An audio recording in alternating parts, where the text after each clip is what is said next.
자면서 들으면 더 편안한 야담과 옛날 이야기. 오늘은 가난한 농부, 삼득이의 운명적인 사랑 이야기를 들려드립니다. 구독과 좋아요, 알림 설정도 잊지 말고 꾹 눌러주세요. 옛날 어느 시골 마을에 삼득이라는 가난한 농부가 살고 있었습니다. 아버지는 황가내에서 평생 머슴살이를 하다가 지난해에 세상을 떠났지요. 황간의 양반은 아량을 베풀어 삼득이에게 소장농의 기회를 주었답니다. 하지만 소장농 역시 농장주에게 예속된 노비였기에 여전히 가난했고 삶도 힘들었지요. 삼득이는 오늘도 고추밭으로 향하고 있었는데 무심코 들여다본 집에서 웬 아리따운 여인을 보았습니다. 대청마루에서 머리카락을 쓸어 넘기는 이 여인은 양반 박간혜의 딸 옥금이었습니다. 옥금은 대문 옆을 지나는 삼득이가 눈에 들어오지도 않았지요. 삼득이 행색이 누가 봐도 머슴살이를 하는 것으로 보였기 때문이었습니다. 삼득이는 옥금의 백옥 같은 피부가 계속 눈앞에서 아른거리는 것이었습니다. 일이 도저히 손에 잡히지 않아 계속 물만 벌컥벌컥 마시는 것이었지요. 그러던 어느 날 삼득이는 옥금이 놀이개를 사러 시장에 간다는 것을 알게 되었습니다. 쓰개치마를 입어서 얼굴은 보이지 않았지만 그 어여쁜 눈빛만 봐도 옥금이라는 것을 알 수 있었지요. 삼득이는 옥금을 따라가더니 불쑥 말을 건네는 것이었습니다. 저는 아랫마을에 사는 삼득이라고 합니다. 옥금 낭자를 보고 한눈에 반하였습니다. 그러자 옥금은 얼굴부터 찡그리는 것이었지요. 딱 봐도 노비로 보이는데 내가 누군지 알고 이렇게 말을 꺼는 거야? 송구하옵니다. 아버님이 큰 농장을 하시는 대보호라는 얘기는 익히 들었습니다. 그런데도 내가 나하고 어울린다고 생각하는 거야? 삼득이는 옥금의 태도에 울컥하고 말았지요. 신분 때문에 좋아하는 여인에게 말도 건네지 못하는 신세니까요. 삼득이는 그날 이후로도 옥금에게 계속 구애를 했지만 돌아오는 대답은 늘 같았답니다. 내가 몇 번을 말하니? 너는 내 혼례 상대가 아니니 너하고 맞는 여종을 찾아보란 말이야. 삼득이는 그때부터 어떻게든 돈을 벌기로 했습니다. 한편으로는 옥금의 아버지와 같은 대보호를 동경하고 있었지요. 그날 이후로 삼득이는 고추를 한번 팔아보기로 마음먹었습니다. 소장농 신세지만 일 하나는 기가 막히게 잘한 덕분에 고추 농사는 늘 풍년이었답니다. 농장주는 바로 황간의 아들이었는데 아버지처럼 아량이 넓어서 장사를 허락하였답니다. 삼득이는 보따리에 고추를 한가득 담고 시장으로 나갔습니다. 모처럼 농사꾼에서 벗어나 시장으로 나온 삼득이는 가슴이 탁 트이는 것이었습니다. 그런데 장터에서는 모두가 삼득이의 고추를 저렴하게 사려는 것이었지요. 아니, 이렇게 한가득 담아왔는데 겨우 그 정도 값만 쳐주신다는 겁니까? 이제 보니 여기서 처음 장사하는구먼. 고추를 팔고 싶으면 다른 데로 가야지. 다른 데라면 어디를 말하는 것이요? 그걸 왜 내가 말해줘야 하는가? 우리 같은 사람들이 괜히 상인이 된 줄 아는가? 삼득이가 한숨을 쉬고 있는데 뒤에서 웬 영감이 흐뭇하게 바라보고 있는 것이었습니다. 이복의 젊은이 고추를 팔고 싶으면 고추가 필요한 곳으로 가야 하지 않겠나? 어르신, 거기가 대체 어디일까요? 자네한테 가장 필요한 게 무엇인가? 본인한테 물어보면 되는 일 아닌가? 삼득이는 그제야 영감이 말하는 의미를 알 수 있었지요. 장터를 드나드는 사람들을 통해서 알아보니 여기서 그리 멀지 않은 마을에서 고추가 필요한 것이었습니다. 삼득이는 조언을 하였던 영감에게 깍듯이 인사를 하고 마을로 향하였지요. 예상대로 마을에 도착하자마자 금세 고추가 팔리는 것이었습니다. 이 마을은 닭과 오리를 키우는 농장이 많았답니다. 상대적으로 고추나 야채 등은 늘 부족한 것이었지요. 삼득이는 스스로 돈을 벌었다는 자부심이 들었습니다. 신이 나서 주막에 들러 술 한 잔 걸치고 싶었지요. 주모, 여기 술하고 소고기 좀 내주시오. 술은 내줄 수 있는데 소고기는 지금 다 팔려서 없소. 그럼 닭고기라도 있으면 내주시오. 닭고기도 없는데 어쩌나. 그냥 국밥 한 그릇 드시면 안 되겠소? 삼득이는 벌떡 일어나더니 옆 농장으로 뛰어가 닭을 잡아오는 것이었습니다. 주모는 삼득이의 우람한 근육을 보고 설레는 것이었지요. 지금까지 닭고기가 없다고 해서 바로 닭을 잡아오는 손님은 없었답니다. 주모는 서방도 없이 홀로 살다 보니 밤만 되면 늘 외로운 것이었습니다. 사내라면 저렇게 바로 실천을 해야지. 밤일도 아주 잘하겠구먼. 주모는 들뜬 기분으로 닭고기를 내왔습니다. 그러면서 술 한 병을 더 가져오는 것이었지요. 이건 죄송해서 하나 더 드리는 것입니다. 삼득이가 환하게 웃으니 주모는 더 설레는 것이었습니다. 보아하니 머슴살이를 하는 사람으로는 안 보이는데 뭐하다 오신 분이요? 고추 장사를 처음 시작했는데 하나도 남기지 않고 다 팔았답니다. 삼득이는 기분이 워낙 좋아서 아무나 붙잡고 얘기를 해주고 싶었지요. 주모가 마침 물어봐 주니 오늘 무슨 일이 있었는지 모두 말하는 것이었습니다. 주모는 마침 손님 발길도 뜸해서 삼득이 앞에 앉아서 얘기를 들어주었지요. 듣다가 무릎을 치면서 추임새까지 넣어주는 것이 아니겠어요. 그러자 삼득이도 얘기를 들어주는 주모가 마음에 든 것이었습니다. 안 그래도 우리 주막도 고추가 많이 필요하오. 혹시 더 있으면 좀 가져와 보시구려. 말씀만 하십시오. 지금이라도 당장 이 보따리에 세 곱절은 가져올 수 있습니다. 일 하나는 아주 잘하는가 보네. 하긴 하루 종일 일해도 지치지 않아 보이는 몸이야. 주모는 햇빛에 탄 삼득이의 가슴을 보더니 침을 꿀꺽 삼키는 것이었습니다. 어서 그 고추 맛 좀 보고 싶네. 빨리 가져와 보시구려. 삼득이는 말한 대로 고추를 가득 담은 보따리 3개를 가지고 오는 것이었지요. 주모는 그저 농담으로 알았는데 진짜로 고추를 이렇게 많이 가져올 줄은 몰랐던 것이었습니다. 이것을 또 다 짊어지고 오느라 힘드셨겠네. 주모 말대로 다시 힘을 썼더니 배가 다 꺼진 것 같소. 기다리시면 소고기 내오겠습니다. 아까는 소고기가 다 팔렸다고 하지 않았소? 이렇게 귀한 손님은 예외지요. 가까운 농장 주인에게 특별히 말해서 가져오면 되니까 여기 꼼짝 말고 있으시오. 삼득이는 주모에게 남은 고추까지 다 팔아버리자 하늘을 나는 것 같았습니다. 주모는 장사를 접어버리고 삼득이 앞에 앉았습니다. 삼득이가 가져온 아주 싱싱한 고추까지 내온 것이었지요. 이게 바로 그대가 방금 가져온 고추요. 아주 아삭아삭하고 맛있네 그려. 주모는 고추를 입안에 넣어 맛있게 먹는 것이었습니다. 고추 농사 한번 제대로 했구먼. 고추를 먹은 탓일까요? 입안뿐만 아니라 온몸이 뜨겁게 달아오르는 것이었습니다. 자, 한번 넣어보시구려. 주모가 밥상을 구석으로 밀더니 치마를 걷어올리는 것이 아니겠어요. 주모는 까무스름한 얼굴을 하고 있었지만 치마 안으로는 우윳빛의 하얀 속살이 드러나는 것이었습니다. 삼득이는 눈이 휘둥그레지더니 침을 꿀꺽 삼키는 것이었지요. 긴장하지 말고 어서 넣어주라니까. 주모도 참 갑자기 이러시면 제가 부끄럽지 않습니까? 듬직한 사내가 갑자기 수줍어하는 것이요? 어서 들어오시기나 하시오. 삼득이는 하늘을 나는 기분으로 몸을 뜨겁게 흔들어 보았답니다. 주모도 어찌나 좋은지 녹초가 될 정도로 삼득이의 양손을 잡고 놔주지 않는 것이었습니다. 내 예상대로 역시 크긴 크구먼. 아주 꽉 조여주는 맛이 있어 불어.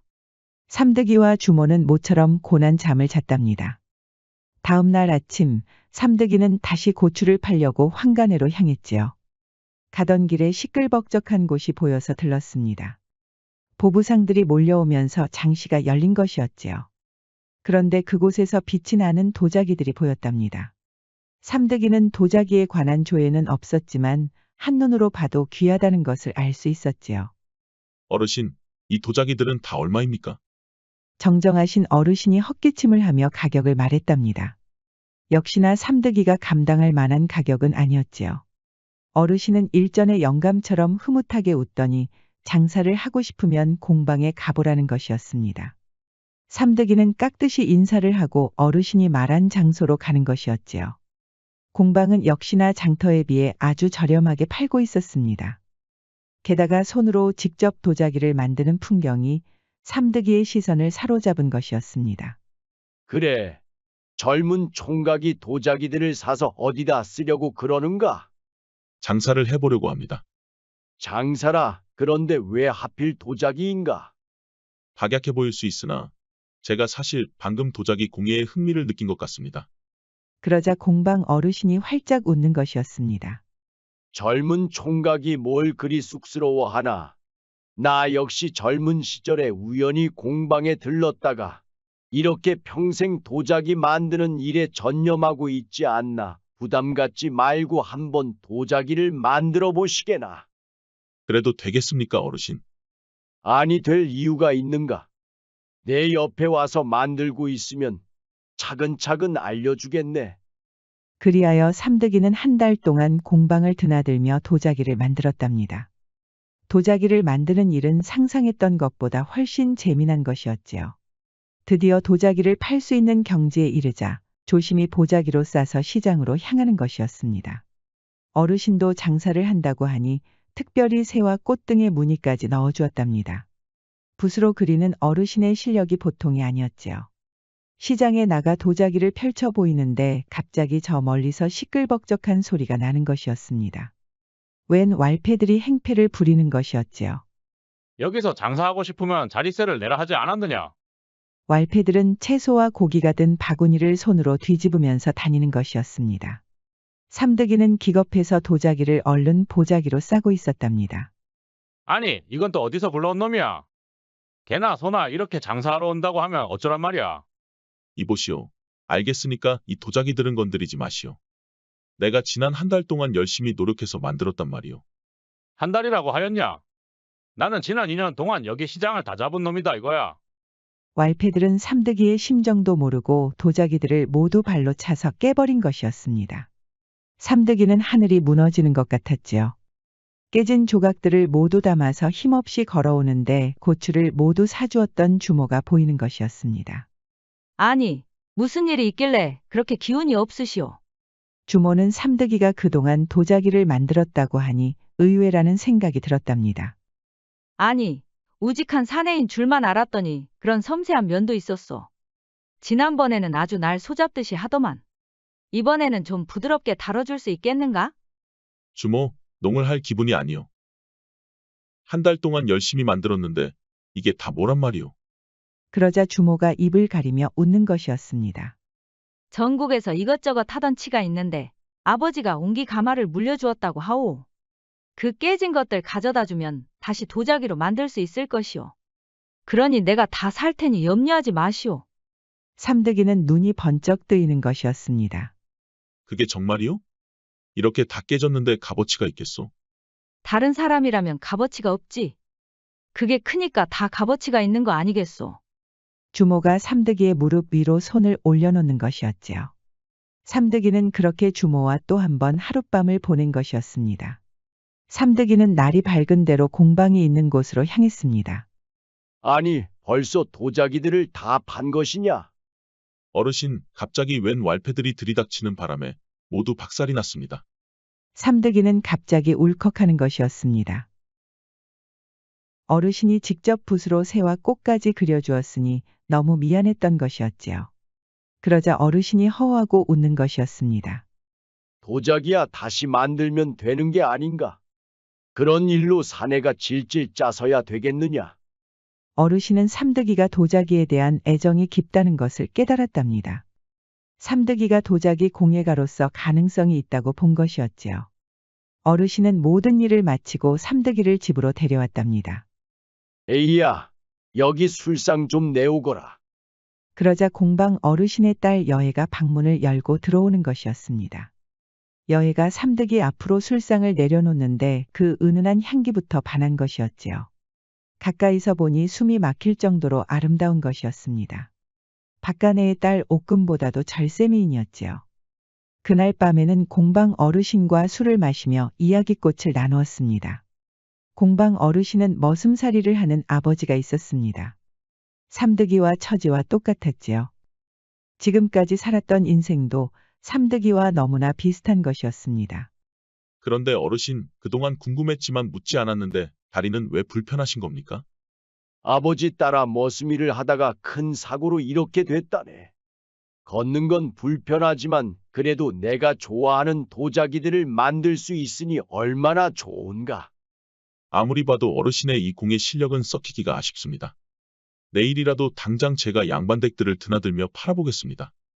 예끼 이 사람아, 나라고 아내 받겠는가? 아랫마을이라면 모를까. 양반댁들한테는 씨알도 안 먹힌다네. 그래도 제가 한번 해보겠습니다. 이참에 어르신의 실력을 만천하에 알려보겠습니다. 그거 참 도자기 얘기는 그만하고 오늘은 술잔이나 기울여 보세나. 삼득이는 날이 밝은 대로 양반댁들을 드나드는 것이었습니다. 어르신이 말한 대로 장사는 매일 허탕이었지요. 도자기 구경도 안 하는 양반이 태반이었답니다. 그러는 동안에 삼득이는 어르신에게 그림까지 배웠습니다. 이제는 새와 꽃, 산의 풍경까지 그럴듯하게 그리는 것이었지요. 그러던 어느 날 삼득이는 평상시처럼 양반집을 찾았습니다. 이번에는 자신이 직접 새와 꽃무늬를 그린 도자기를 가지고 갔답니다. 양반집 노비는 설명도 다 듣지 않고 내쫓으려고 했고 삼득이는 계속 버티고 있었지요. 그렇게 서로 다투고 있는데 귀티가 흐르는 마님이 지나가는 것이었지요. 무슨 일인데 이렇게 소란스러우냐? 아니 이놈이 글쎄 느닷없이 찾아와서 도자기를 팔고 싶다지 않습니까?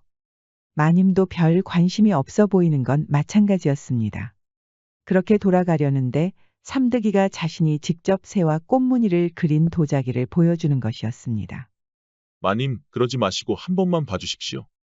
이렇게 귀한 도자기는 어디를 가도 없습니다. 그러자 마님이 도자기를 유심히 보더니 삼득이를 집으로 들이는 것이었습니다. 삼득이의 노고가 갸륵한 덕분이었을까요? 마님의 태도는 삼득이가 만났던 다른 양반댁들과는 미묘한 차이가 있는 것이었습니다. 그래, 자네가 그린 그 새와 꽃무늬 좀 다시 보세나. 삼득이는 숨을 헐떡이며 도자기를 조심스럽게 꺼내 보였습니다. 아주 잘 그렸구나. 네가 말한 대로 가치가 있어 보이는구나. 삼득이는 기분이 좋아 활짝 웃는 것이었습니다. 마님은 삼득이에게 도자기를 만드는 대로 가져오라고 하는 것이었습니다. 비록 값어치는 낮게 불렀지만 마님이 그림을 관찰하며 값을 치러주니 삼득이는 마치 도자기 공예가로서 유수한 인물이 된 것 같았지요. 그렇게 2달이 지날 때쯤 마님이 도자기를 한참 관찰하고 있는데 한 여인이 명랑한 표정으로 뛰어오는 것이었습니다. 삼득이 앞에 앉은 이 여인은 마님의 딸 숙향이었답니다. 숙향 역시 박간애의 딸 옥금보다도 절세미인이었지요. 그런데 숙향을 대하는 마님이 좀 이상했습니다. 이미 다 큰 성인을 어린아이 달래는 듯하는 것이었지요. 알고 보니 숙향은 어릴 적 사고로 성장이 더딘 것이었습니다. 겉으로는 영락없는 처녀였지만 하는 행동은 10세도 안 된 어린아이 같았답니다. 내 딸 숙향이라고 하네. 내가 이 그림을 볼 때마다 딸이 떠오르지 뭔가. 그러셨군요. 몰라봬서 송구합니다, 마님. 그 이후로도 삼득이는 열심히 도자기를 만들었답니다. 숙향을 알게 된 뒤로부터는 그림에 더 매진하였지요. 공방 어르신도 사정을 듣고 더 열심히 그림을 가르쳤답니다. 어느덧 삼득이는 도자기 공예에 익숙해졌습니다. 평소처럼 마님을 찾아가려는데 갑자기 공방 어르신이 부르는 것이었습니다.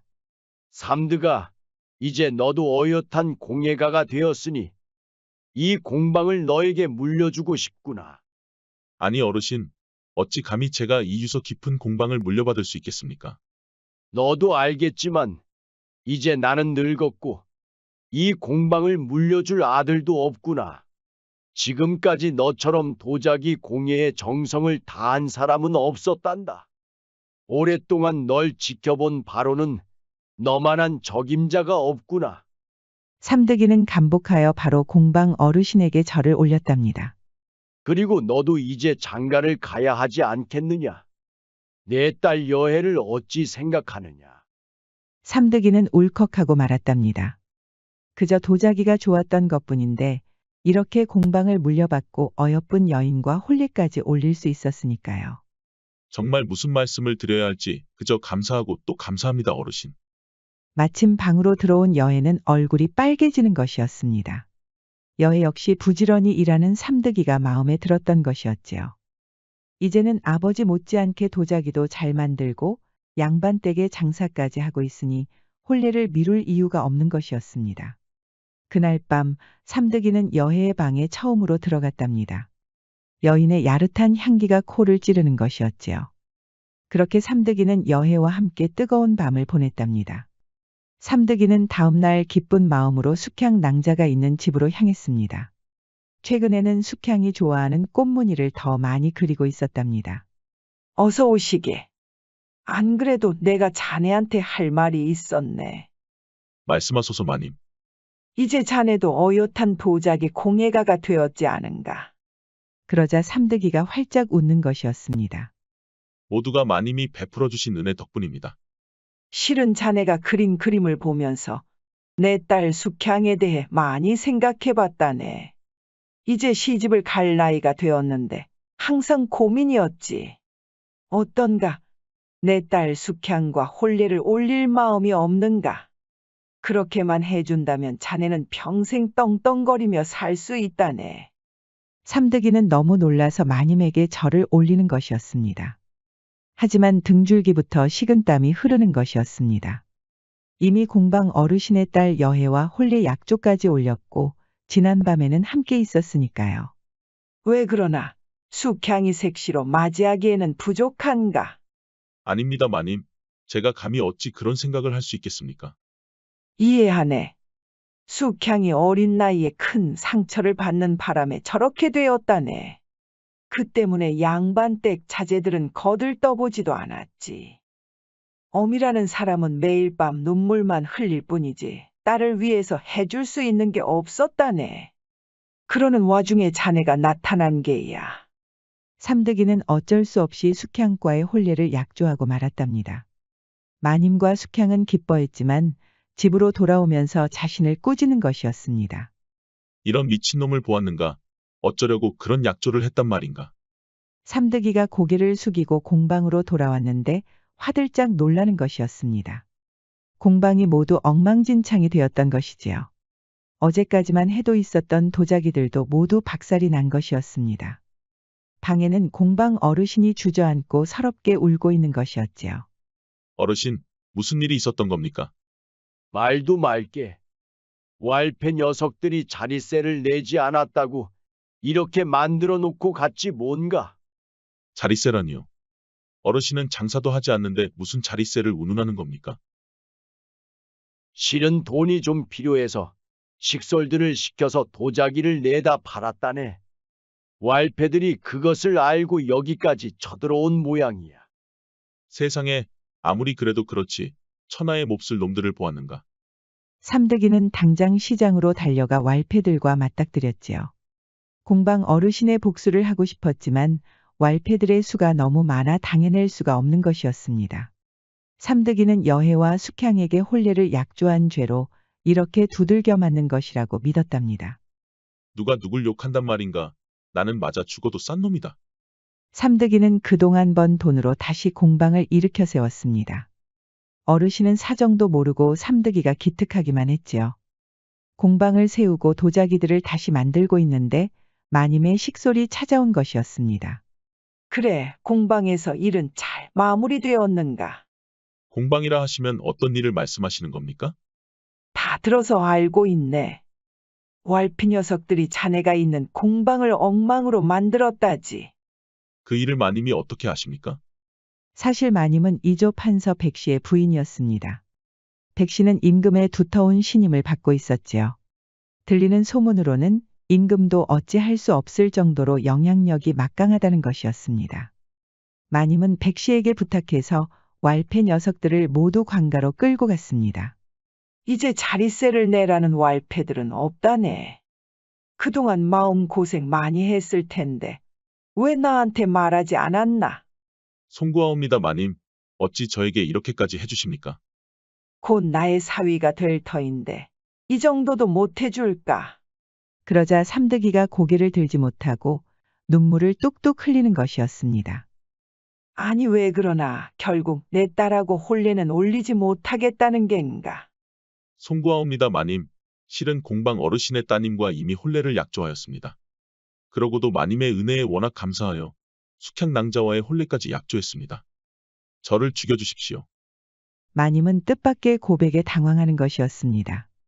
가히 괘씸한 일이었지만 삼득이가 후회의 눈물을 흘리며 고개를 숙이고 있으니 마음이 점점 누그러지는 것이었지요. 그런 사정이 있었구먼. 알겠으니 일단은 오늘은 돌아가시게.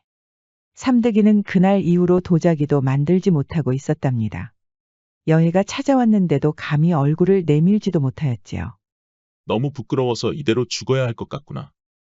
그러던 어느 날 마님이 보낸 식솔들이 온 것이었습니다. 삼득이는 그동안 잠도 제대로 자지 못해서 몸이 많이 안 좋아졌지요. 그런데 이게 무슨 일일까요? 삼득이가 힘겹게 고개를 들어보니 마님이 흐뭇하게 웃고 있는 것이었습니다. 당장 역정을 낼 줄 알았던 마님이 미소를 짓고 있으니 삼득이는 어안이 벙벙했지요. 실은 자네한테 못다한 말이 있었다네. 원래는 그 사람까지 데리고 와서 말해주려고 했는데 자네 마음고생이 이만저만이 아닌 것 같으니 이제 말해줘야겠구먼. 사실 마님이 삼득이의 도자기를 샀던 건 그림 때문이었습니다. 예전에 머슴살이를 했던 남자가 그린 그림과 비슷했던 것이지요. 그 머슴이 바로 공방 어르신이었습니다. 집을 짓다가 큰 사고가 있었는데 공방 어르신이 지금의 숙향을 구하려다 다리를 크게 다쳤던 것이었습니다. 마님은 너무나 미안해서 종문서를 태우고 공방을 차릴 수 있는 돈까지 준 것이었지요. 마님은 공방 어르신에게 호감이 있었답니다. 지금은 이조 판서 백씨와 살고 있지만 순진무구했던 젊은 시절에는 그림을 잘 그리는 공방 어르신이 멋있어 보였지요. 자네가 모시는 그 공방 어르신을 만나고 너무 놀랐다네. 우리는 서로 사모하고 동경했지. 자네 그림을 보니 젊은 시절이 떠올라서 그만. 내 딸의 혼례를 감정적으로 처리한 게 후회가 됐다네. 너무 걱정하지 말고 자네가 원하는 사람과 혼례를 올리게. 마님, 이 은혜를 정말 어찌 갚아야 할지 모르겠습니다. 삼득이는 공방 어르신의 딸 여혜와 혼례를 올렸습니다. 마님은 이후로도 공방을 위해 많은 지원을 아끼지 않았답니다. 삼득이가 마님의 지원을 받으며 혼례를 올리자 시기하는 사람들이 많았지요. 삼득이를 소장농으로 데리고 있었던 황간의 아들은 땅을 치며 후회하는 것이었습니다. 삼득이가 이렇게 좋은 배필을 만난 계기가 바로 고추 장사를 시작할 때부터였으니까요. 그리고 또 한 사람, 삼득이가 가장 먼저 좋아했었던 박간의 딸 옥금이었습니다. 저렇게 실속 있는 놈이었으면 내가 먼저 혼례를 올렸어야 했는데 정말 아쉽네. 우연이 필연으로 이어진다는 말이 있지요. 삼득이가 우연찮게 도자기에 흥미를 느끼면서 공방 어르신과 마님의 필연으로 이어졌습니다. 삼득이의 사랑으로 인연이라는 건 참 신기하다는 생각을 하게 됩니다.